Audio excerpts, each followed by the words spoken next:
I'm Mack, head instructor of Krav Maga Nation based in Philadelphia.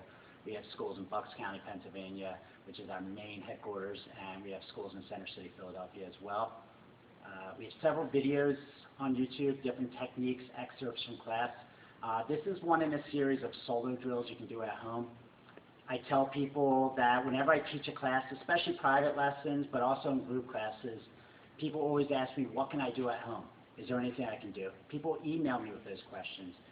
Most of the time, people email me and ask me, should I get a heavy bag? Or is there techniques where I can strengthen my fists or my shins?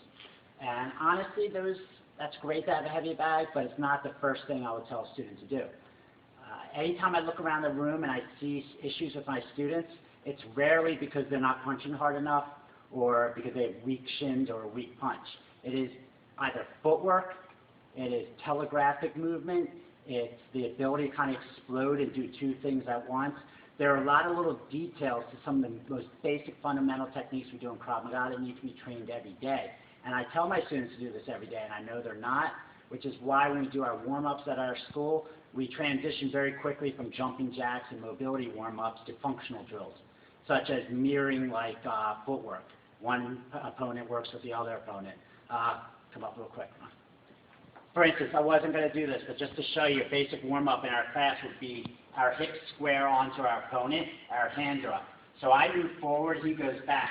I go back, he comes forward. I go to the left, he comes to the left, I go to the right coming in. It's this fighting measure, this distance to where I can reach him with one punch. I can just step in and reach him, but if he punches me, I can step back and avoid it with one punch. You never want to be so far that I have to take 2 steps to reach him. But I also don't want to be so close that I'm hit. And when people do footwork, lots of times they get jammed up and they end up here, or you're too close, or they're too far away, so their punches can't make contact. This also teaches you to keep your hips square on your opponent, which is important for what we do in Krav Maga. Because if he starts to pass me here, he's now to my dead side. And now none of my weapons are facing him. It's harder for me to turn and engage than it is for him. So this is a basic footwork drills. We do this in every single class. Because not only is it so important, it's the hardest thing to get down, it's the easiest thing to lose. We then transition to jab versus jab because it is very easy to punch hard in a heavy bag, but if you can never reach your opponent, it's never going to make contact. So we do the same footwork drill, but we keep our punches up. So if he jabs me with my forearm, and I stay set, and I jab him and I reach. He comes in, he jabs. And it's just a basic distance drill. I'm only throwing my jab or my left straight, he's throwing that, and we're coming in, we're coming out. That will transition to maybe a touching shoulders drill or miss the Krav play fighting type movement where we're coming in with distance and coming at different angles. We do that every single day because that is so fundamentally important with what we do. But you can train that at home as well. And it's what I do on my time off when I have to work out. I just put music on headphones, hood up, and I just work these things. The transition and the progression of this is our natural standing position. Our forward outlet stance in Krav Maga, our fighting stance is feet shoulder width apart, right leg back heel off the ground just enough to slide a piece of paper under it, knees slightly bent, shoulders rolled forward, chins down, our elbows are in, our hands are out. This is where we stay at all times so that my hips are square, so all the power can be generated with my attacks, but my mobility is there. If I have to do a sprawl or some sort of wrestling defense, or if I have to kick or do a kick defense, everything is aiming at my attacker. So my ultimate goal when I move is to keep my hips square onto my attacker. So to practice that at home, I would suggest taking a glove or something, placing it in the center of the room.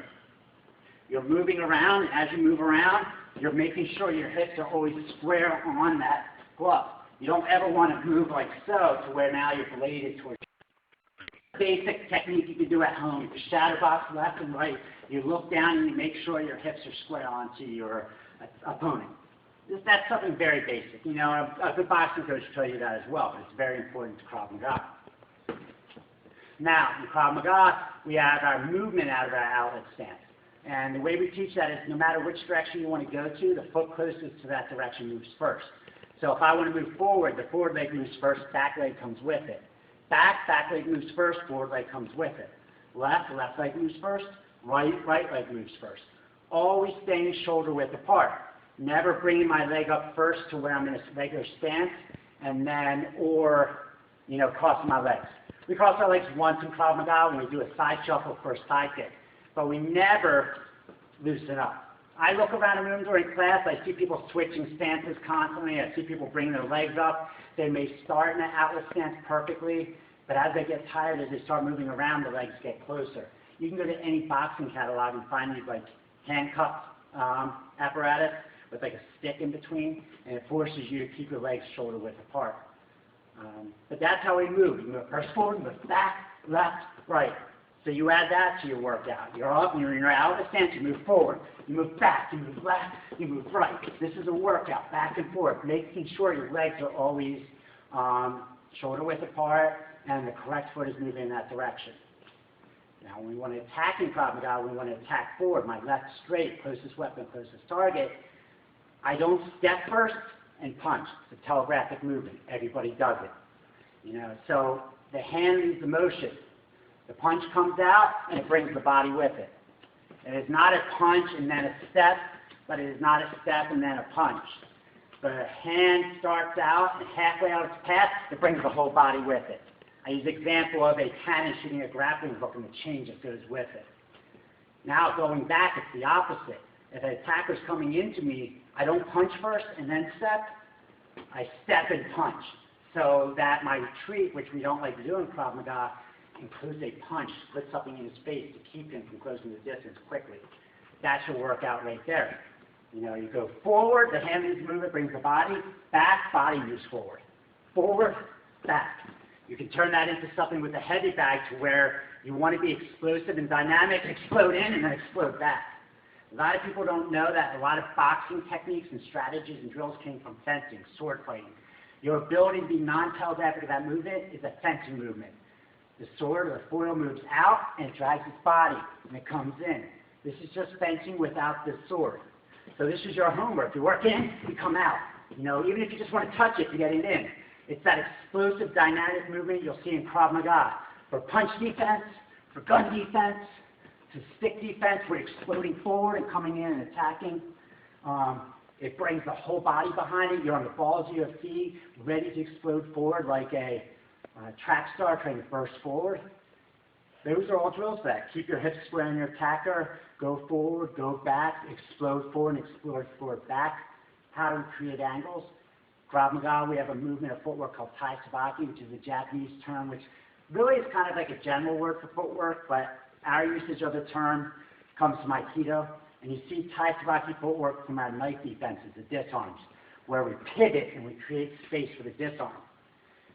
You use that in your shadow boxing, in your fighting. In boxing, they're called quarter turns. It's how you make angles, how you create angles.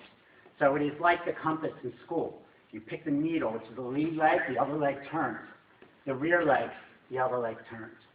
So you can turn these Tai Sabaki quarter turns into your warm-up. You're shadow boxing, you're moving and coming forward, you're going back, and then quarter turn. You're moving, you quarter turn. It's a way if an attacker is coming towards you and the space is closed without your willingness to have it closed, you pivot out and you come out, or you hook out. Or the person's coming on this side, you pivot out and you hook out. The movement's dynamic though, it's not a slow movement. It is here and then it's a pivot. And it's here and it's a pivot. So whether you want to call it Tai Sabaki, whether you want to call it quarter turn, you'll see that that movement is also used with, as I said, knife defense with the disarm, transferable skills. We talked about that in other videos in Krav Maga. These are workouts I do every night, workouts you should do. They help your boxing or kickboxing if you want to do Muay Thai or MMA, but the skills are there for Krav Maga as well. Our footwork for fighting, coming in, the bursting motion we use all the time, closing the distance with your attack. Also Tai Sabaki movement. Those are also partner drills you could do with your partner. You know, keep your hips square on, don't blade. Don't be telegraphic in your movement. Let the hand lead the movement. Let the body come out. And that's like 5 or 6 things. That's a good workout. And it works your footwork and it works your non-telegraphic movement. You should be working that every day, even if you're not in a Krav Maga class. Take 20 minutes or half hour to do it. You don't even need a heavy bag. You don't need anything. Just go down to your basement and do it. That's what a good coach should be telling you to work on every day. That's what you should be doing at home when you do your homework. You save the heavy hitting for when you're in class. You save all the details and the partner chokes when you're in class. You just work on these little movements that 9 times out of 10, if somebody asks what am I doing wrong, I look at their feet, and it has to do with footwork. Whether it's fighting footwork or footwork placement for knife defense or gun defense. They say boxing, everything comes from the feet up, the ground up. Work on that. And this video didn't show you groundbreaking stuff, fancy stuff, but this is the stuff that's going to make your Krav Maga better and make you better as a fighter, whether you stay in Krav Maga or move on. My name is Kevin Mack. This is a solo drill video for your footwork, your stance, your mobility, your Tai Savaki, basic Krav Maga footwork. Any questions, ask me www.philadelphiakravmaga.com and check out our next video, our next mobility drill, our next solo drill video. You can look at all these things and slowly put together a practice you can do at home. Thanks.